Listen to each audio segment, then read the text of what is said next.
Economics Law, and Daniel Orogo, a political analyst. Gentlemen, many thanks for making time for us this morning. Thank you. Perhaps to start us off in this conversation, let me pose a very basic of all questions. Is China's gifts, China's investments in Africa, an answer to the continent's stunted growth? That is debatable. I think it's, when it comes to that question, there are a number of factors that needs to come to play. And I think one of the, probably what we really need to understand right now, if our foreign policy, it's really at play when we are looking at what is our, the objectives, what are we spelling out in our foreign policy? Is it in line with the Chinese agenda towards Africa? So that is debatable. We'll come to the foreign policies. It's not a one straightforward answer that you have to give it whether it's a gift, but I think those are matters. There's a number of factors that needs to be looked at before you arrive into that conclusion. James, as well, your reactions to that question? The question is this, is what China is giving to Kenya and African countries a gift within, within the four corners of what you could define a gift to be?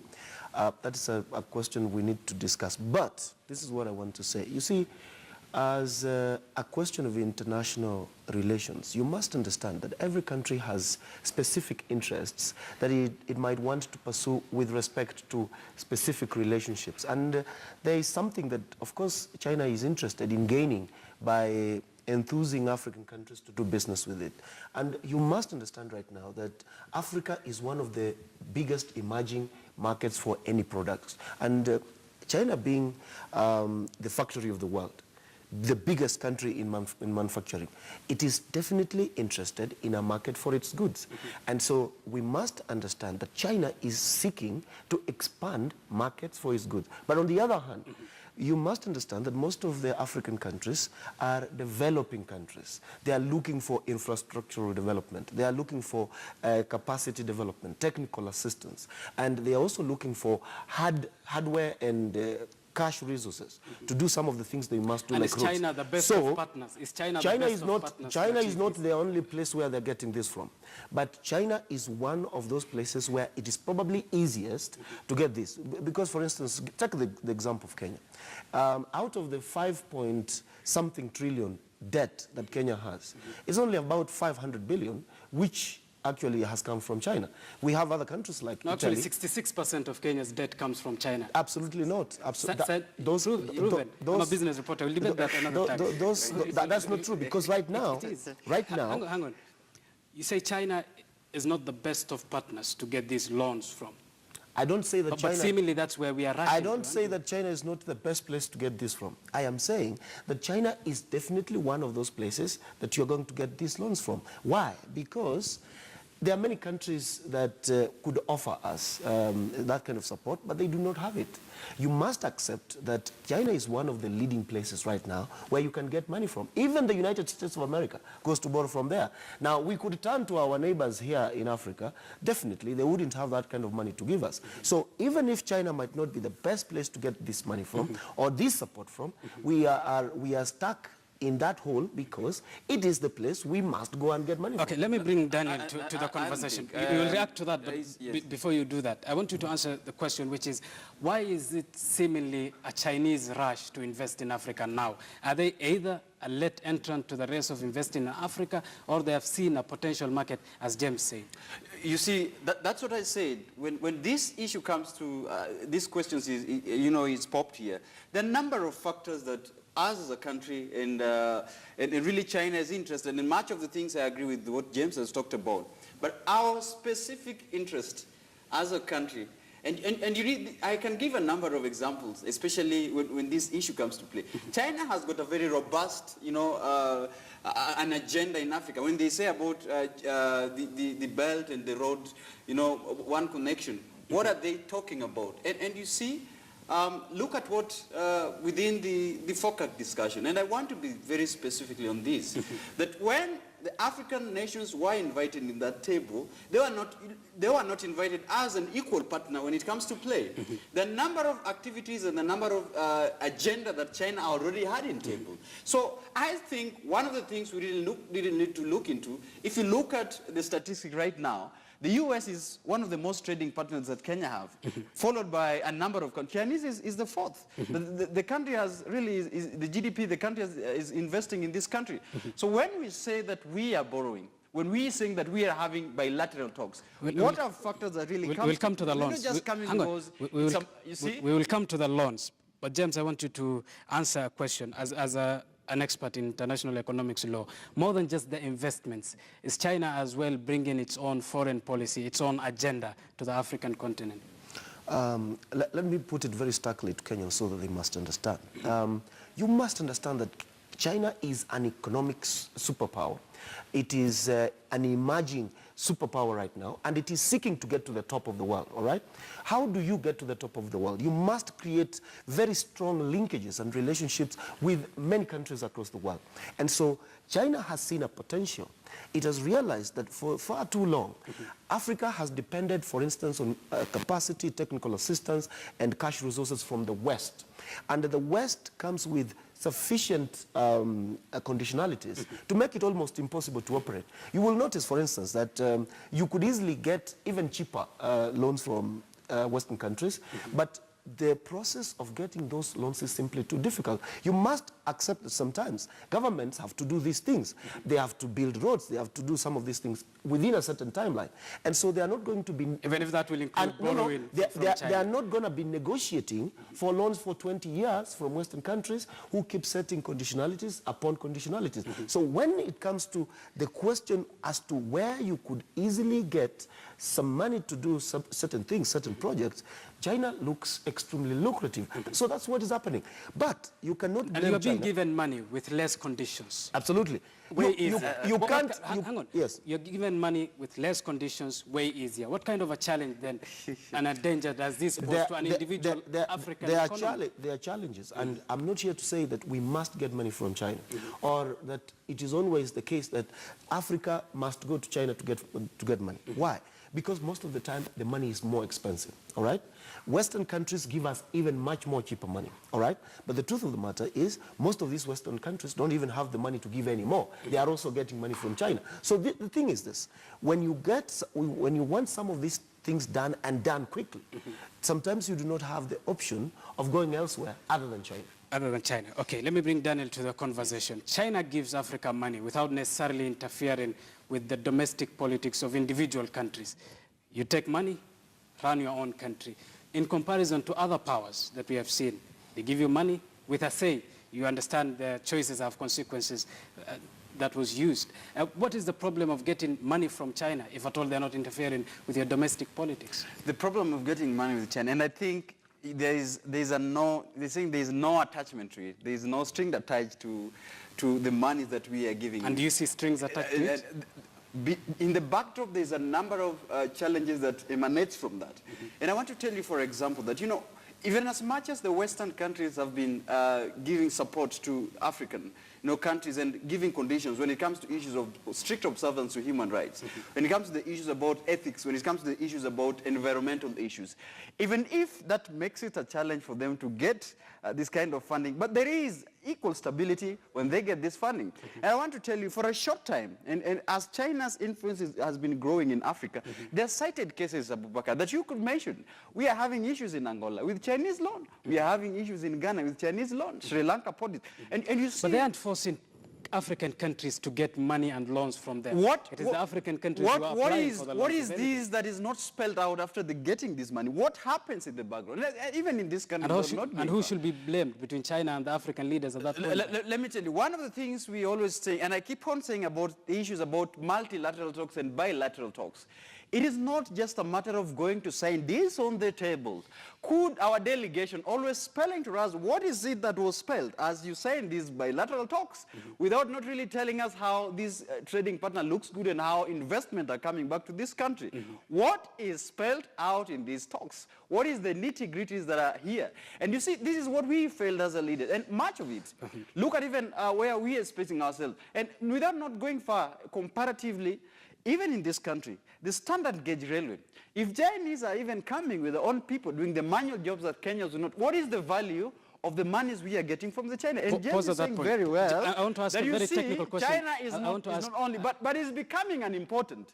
is becoming an important country that we as Kenyans, we are looking towards to. And I think our trading system is not balanced. And I agree with what the president, the delegation said. Okay, James, Daniel talks of the secrecy surrounding the deals that are often signed. Yes. Is it a matter of national interest or even interest to make the documents signed public? It is a requirement under, I think, Article 65 of the Constitution of the Republic of Kenya that every information that deals with issues of importance to the public of Kenya must be available to them.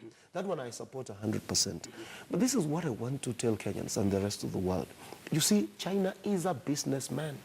It looks out for its best interests. It is incumbent upon the leaderships of African countries to also look out for their interests. And do you think the African countries have failed in looking for their interests? Absolutely. You see, we must understand something very important. African countries are developing countries. They cannot operate in equal partnership with the Chinese or Americans for that matter. Look, African countries are in dire need of serious development in terms of infrastructure, in terms of capacity development, and so on. They have to rely on other countries to get this. If you look at the China-Kenya relations, for instance, in the past couple of years, you have seen the Chinese money come in, and it has financed projects that you can see. These projects might not be perfect, but those projects can be seen. However, now compare that with the easy money that my friend is talking about from Western countries. Western countries, just wait. Just wait. Western countries give us loans. They don't give us free money. They also give us loans, but they will rather give us loans to do civic education, to fight for human rights, and so on and so on. That's very good.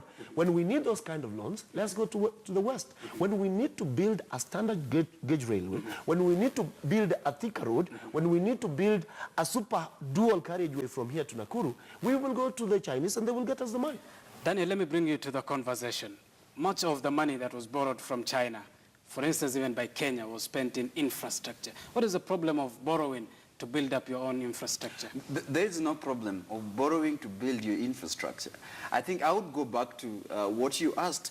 What is the secrecy behind this borrowing? What is not veiled to us? Now, Abu Bakr, and I think what James is... To pause on that point, do you think there is anything unveiled? I used it as a term to elicit reaction. I didn't use it with certainty that there were secrecies. If, for example, and I've cited a number of comparative reasons. If, for example, in this country, right now we are hearing that as a result of this kind of agreement, there's products that have flocked our market. And even one of the MPs from Madeira, Rigathi Gachagua, who's come up with, you remember when he's coming up with the law, with the policy, he would propose that much of these contracts that we are giving to Chinese, if it's a contract that is over 1 billion, I think that should be given to Kenyans. Why is it that within a very short time, there's been a lot of hullabaloo about this China-African agreement? Yet, for a number of years, we've not been having any problem with US and EU and all these financing Kenya and financing developing Kenya, giving loans and even grants. Why is it that within a very short time there's a number of grants? So it means there is a number of, you see, hidden things that we are not seeing. Even as much as they are saying that there is no strings attached to this fund, there is a number of... But isn't that just speculation? Now, isn't that just speculation? Now there's no speculation. What evidence are there? There's no speculation. What evidence are there to prove that they are hidden? Recently, our young people who are working in standard gauge rail has actually... No, we are talking of the loans, not the harassment of individuals. Listen. As a result of this loan that is financing our transport sector, there's a problem with these development initiatives, and much of it, even what we are talking about. And as much as China is doing business with Kenya, President Uhuru Kenyatta, and I love what he said. He said that first of all, he thinks that we are not having a fair and a balanced trading policies. And he said, as much as we are agreeing with these loans and we are agreeing on this financing, there must be an equal trading balance between us and this country. And as a result of this, I think you've seen the Chinese have agreed to this. Right now, and of late, as late of yesterday, there's an agreement that has been signed with these United States. That now we are transporting avocados to 1.4 billion markets in China. And these are strategies that our leaders really not... China has its interests, arguably and visibly. Yes. Are we failing as well in individual African countries to showcase our interest and to stand with our interests? Let me tell you something very important, and you know statistics are there to bear me out. You know, Kenya is the third most important foreign direct investment destination in Africa now, after probably South Africa and Egypt, okay? Kenya is becoming extremely visible as a leading African economy for the simple reason that Kenya has decided to take some risks when it comes to development, all right? Now, I don't want us to mix issues, because the fact that we are able as a country to go and get some support from another country and bring it here and do certain things doesn't mean that if in the process certain bad things happen, that the whole project is bad. What am I referring to? Look, we could go to China and get technical and cash resources to come and build the SGR, all right? That doesn't mean that an official of government at the Ministry of Immigration or at the Ministry of Interior, under which immigration belongs, has the right to accept or to give permits, work permits to Chinese who want to come here and do business against the law, all right? Government agencies need to crack down on these Chinese who are here illegally, doing illegal business. I bet the question that falls in that statement. If they have come here to do something for which they shouldn't, that is a completely different question. That is a question of regulation. That doesn't go to the merits of whether it is good to do business with China in terms of the kind of projects you're seeing. I bet the question that comes out of that statement, the statement you just said, is how do you then discipline the master who gives you loans? He does all the ills in your country, you don't have the potential to discipline the master. Believe me, today, the problem that we have with fake and fake Chinese goods with people coming here who shouldn't be coming here to work from China has absolutely nothing to do with the correlationship between China and Kenya. This is a corruption issue. Ministry officials... It's not in any way aided by the... It is not the policy of the Kenya government to allow Chinese to flood the Kenyan market to come do manual jobs like mahindi chomaing and so on. What is happening here, and we discussed this even yesterday on this platform, the officials at the Ministry of Interior under the Department of Immigration have let us down in the past with respect, not to Chinese only, but to a number of people. We have a lot of Nigerians here. Okay, we have a lot enough. of Burundians here. Let those people go. Let me bring Daniel to... Daniel, let me bring you to the conversation. And it may be a very different question from what your stand already has depicted. China is estimated by 2030 to be the biggest economy in the world. It is the second biggest economy as of now. What can African countries learn from China? And I think you would be fair before I answer that question. Now, you see, wherever we are having foreigners who are finding excuse to come and do business without proper work permits, it directly relates to this kind of agreements that we are signing there. And you see, we will never exonerate the Department of Immigration from what we are facing. Fair enough. If you'll answer the question, if you'll answer the question I asked. Okay. It does now happen. If you will answer the question I asked. Now, going back to the question that we have, you see,